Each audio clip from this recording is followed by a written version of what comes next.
Morning, everybody. Welcome back to the Opportunistic Trader. It's about 10:35 Eastern Time, and we're joined by Alan Hill of Treasury Consultancy. Alan's been joining us recently talking about FX markets and Brexit, and he's going to give us an update on both. How's it going, Alan? Hey, I'm well, thanks, Mike. Good to talk to you.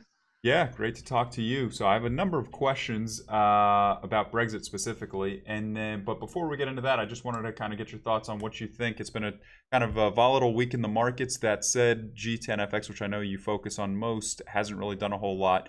Any thoughts there? Not really, to be quite honest. It's a very similar story to where we were last week, really.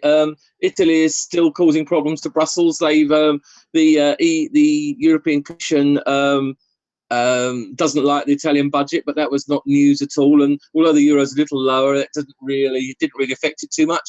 And then I think the wind was taken out the sails of what could have happened with Brexit this week by the fact that we knew the talks had failed last Sunday. So the EU summit, which took place on Wednesday, was always going to be a bit of a damp squib and was never going to really do very much. Yeah, well, that's an interesting thing. We've had a lot of European headlines on Italy doing this, Brexit doing that, and so many different things. But the market's just not moving around. Like, for instance, Euro Yen got moving yesterday, was down to 128.50. I think we traded about 130 earlier in the day, so that was a decent mover. But now we just snapped back 60 pips. We're at 129.12. Week over week, we're just not moving a whole lot in G10. No, quite absolutely, yeah. I think, as far as sterling's concerned, I think the market is a bit concerned about. I think the general consensus is that there isn't going to be a deal now, or if there is a deal, it's not going to be this side of the new year. But everyone's very concerned about someone pulling a rabbit out of the hat, and suddenly there is an agreement. But when you look at I've written a fair amount about this and wrote a bit on the blog today as well. When you look at the actual the issue of the Irish border, which is clearly the only thing that's really driving the Brexit talks at the moment, it is just about an impossible situation, because on one side, if it's simply a closed border or an open border, and you're going to have a disagreement about it, whoever you disappoint, and if the disappointment is for the Unionists, the Northern Irish, then it looks like the government in the UK could be dragged down, because they have promised that they will disrupt every piece of legislation going through Parliament until there's a general election. So it's a very difficult situation, and I just don't see a solution to it. But having said that, of course, there could suddenly be a rabbit pull from that. The sterling cable could be up 134, 135, quick as anything. But my view is that we're seeing much shallower rallies for sterling at the moment, and for me that means two things. Firstly, people who are long are taking their profit much more quickly, and people who want to be short are not hanging about in getting into that position. So for me, sterling is on a downtrend clearly, but 130 psychologically is a big number, and isn't going to be broken until we have positive, definitely verifiable news one way or the other. Yeah, absolutely. So I had a question for you. If we had to revote Brexit today, based on everything that we know now, 2 years after the vote, this and that, what do you think the vote would be if we had to revote today? I think it would be as close as it was last time, but I still think probably it would be to leave. It would still be to leave, I believe, but just as close as last time. It's quite funny because my wife and I were having a conversation about this yesterday. We both voted leave, and I said to her, "What would you do now?" And she said, "I would vote remain now." And I said to her, "Well, that's fine. That's your decision, etc. But tell me why." And she said, "Well, now I know the problems that there've been with Brexit, I wouldn't vote to go through that again." So my answer to that is, well, it's not Brexit you've got the problem with. It is the process that you've got the problem with. I mean, for me, I would vote leave again, because I am a firm believer that the UK can do better than it does now outside of the EU than it does inside. And that could take 10 years, it could take a generation. But I do believe that if it's a historical decision, then it's going to with a historical backdrop, then it's going to take a long time for it to come through. So I would vote leave still, but I would expect the government to have a much better handle on how it handles the the actual process. And for me, it isn't, as I said on a very early webcast you and I did a while ago, it's not a political argument anyway, because you cannot have a political argument where all sides have people who believe in one or the other side. So you can't have a Labour Party or a Conservative Party where half of them are Leavers and half of them are Remainers. It just doesn't work. So for me, it should have been a royal commission created of people who have a vested interest in Brexit. You know, the likes of Branson and the likes of Dyson, the vacuum cleaner guy, who are committed Brexiteers or committed on either side, but they can negotiate because that's what they're used to doing. A political solution is never going to work, and it's going to cause a hard Brexit, which is going to be a problem going forward. Yeah, well, kind of following up on what you were just saying with your wife. I mean, I'm not even over there, and I'm worn down by the whole process. It's been a long, grueling process, and I'm not even over there. And yeah, the whole way it's been handled. Yesterday, I was looking back yesterday, thinking to myself, what the hell would I've written about for the last year if we hadn't had Brexit? Right. If there's no Brexit to talk about, what would you be doing? Right. It's but even with that, it doesn't look like I know that there's some deadlines about 6 months from now or 5 months from now, but do you think we're going to hit those deadlines, or do you think they're going to be extended and pushed back? Well, the 29th of March deadline can't be pushed back. That is the date we've signed 2 years after we signed the Treaty of Lisbon.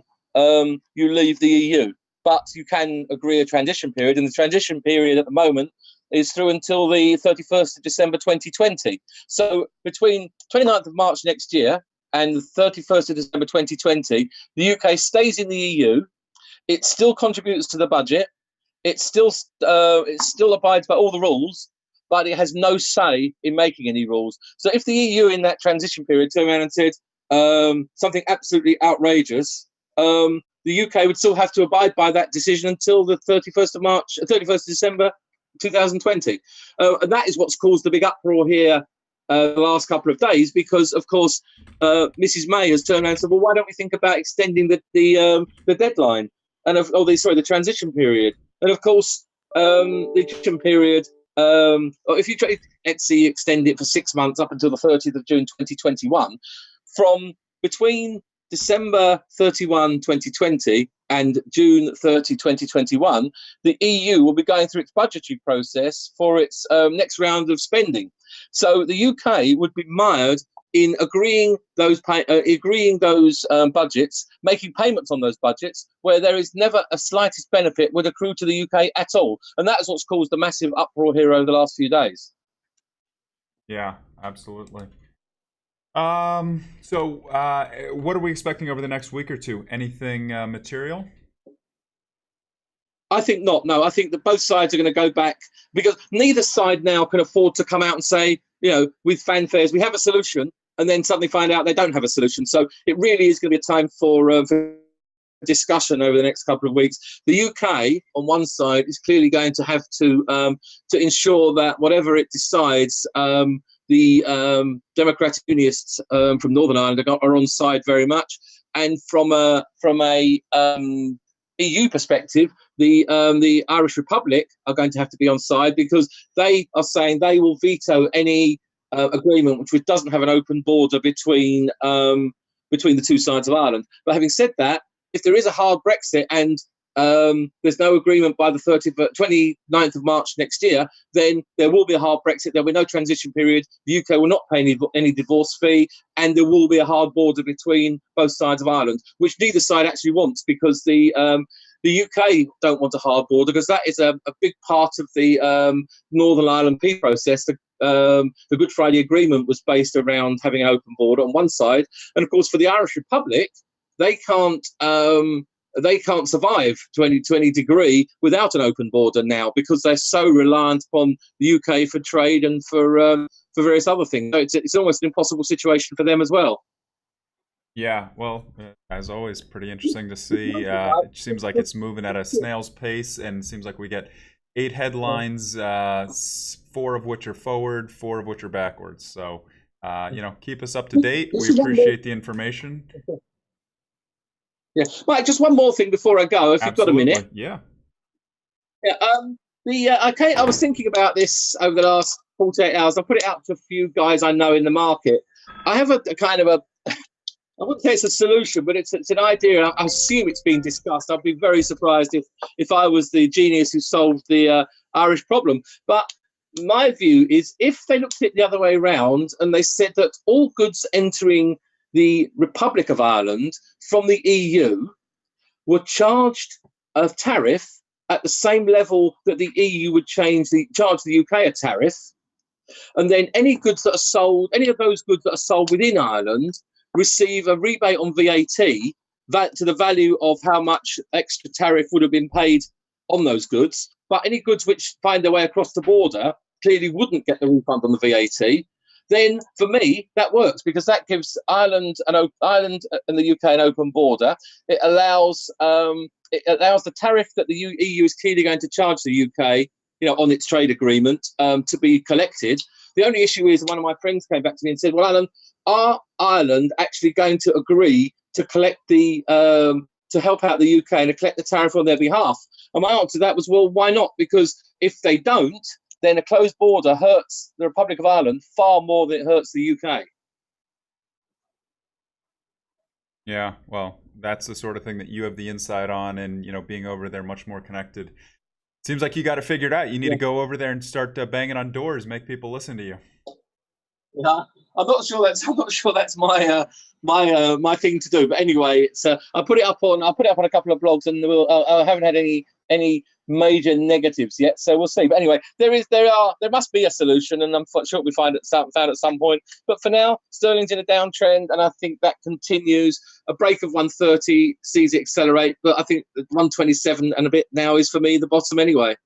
Certainly until we get a definitive Brexit agreement, or not. Yeah.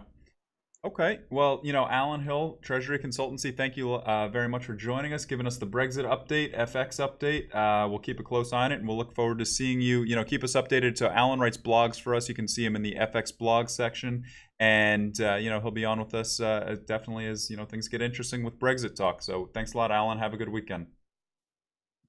That's my pleasure. Thanks, Mike. Take care. All right.